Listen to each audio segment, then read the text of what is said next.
Alright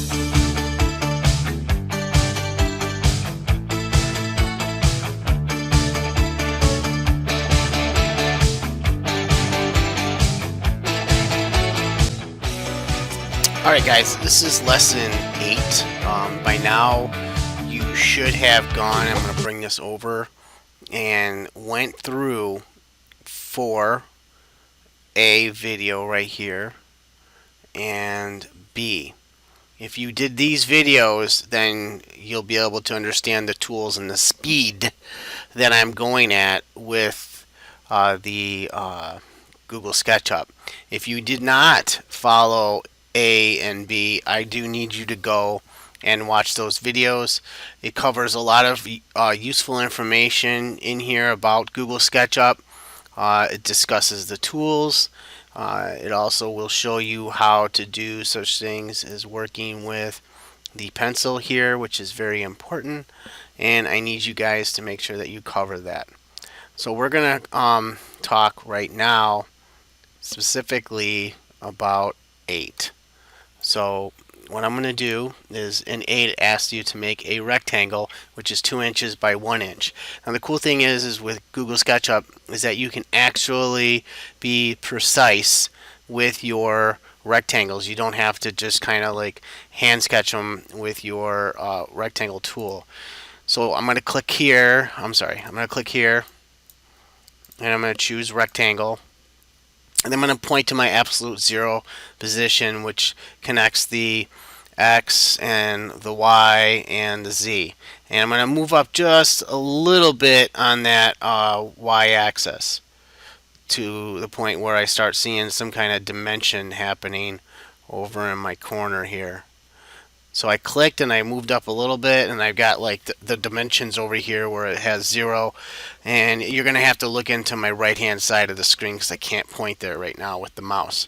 So over there I'm going to type in 2, and I'm just hitting my keyboard here with the number 2, and then I'm going to push down the shift key, and right by the enter key is that 2 quotations. Alright, and then you need to do a comma, and we're going to put the number 1, and we're going to do the quotations again, which that key is right by the enter key. Once you have that in, press enter, and you're going to get a very small rectangle. Once you have this rectangle, then you've done what I wanted you to do in 8. I would like you to come back to this section here and click on the pointer tool right here, just so you have the ability to move around the mouse now. If you don't do that, you're liable to click somewhere and mess up our sketch. So the next thing it asks us to do is over here, it wants us to work with the push and pull. Okay, it wants us to select push pull, which is right here. And then it wants us to select a rectangle, and I'm sure it wants us to click on this point right here. And I'm going to scroll in so you can really see it, and you guys can do that with the scroll key as well. Then it wants us to release the mouse button and move the mouse upward to show the direction of the pull of the rectangle. So what we're going to end up doing is clicking here, and we're going to click on this, and we're going to come up a little bit. Then we're going to use the keyboard, and we're going to type a 1 inch right over in this section down here, which I was talking about before, which is right in this section where the measurements are. Alright, so I think what I'm going to do is I'm going to leave my view right here so you can see me typing right there. I'm going to come here to the push pull, click on that, point here, and then I just have the mouse right there. I just let go of the mouse, I hit 1, and I'm going to hit shift and the quotation which is over by the enter key again, and I'm going to hit enter. And there's my 1 inch rectangle which it asked for. So right now I've completed 9. 10 wants me to go and It wants me to place the object in the center of the screen with the view and the camera, standard views, and ISO. So what I'm going to do here is I'm basically just going to use the camera tool to move this around so that I can see this in the middle of the screen. Let me bring that back over here. So with bringing this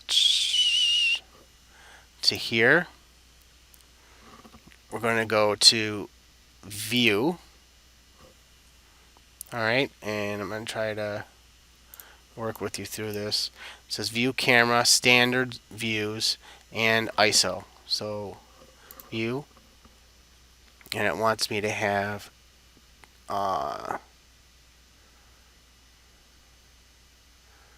camera views, which I don't see it under view.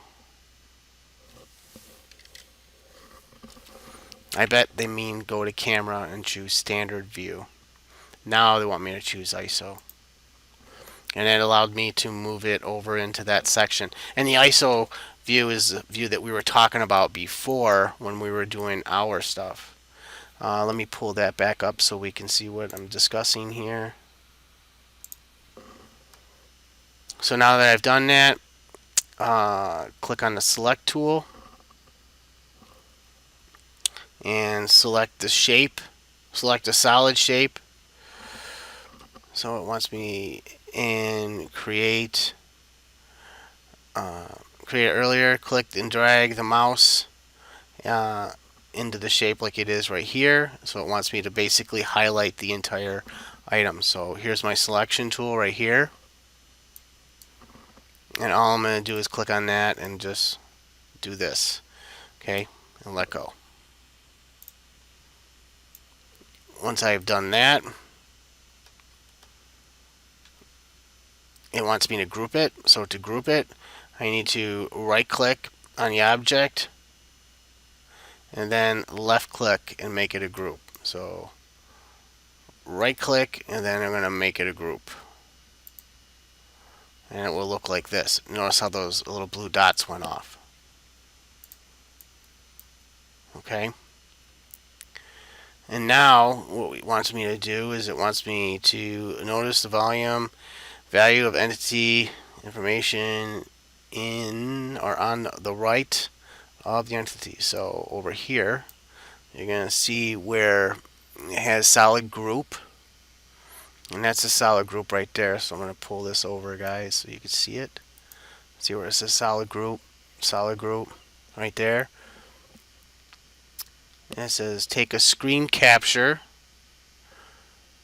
Is the volume of your rectangle prism 6 inches squared? And our volume right now is 2 inches by 3. Okay, if not, what dimension can you change to correct the volume? So what can we do to make it go up by 6 inches? Okay, so we have to figure out something that we can do here to make that go up. We're going to come back to look at this at the next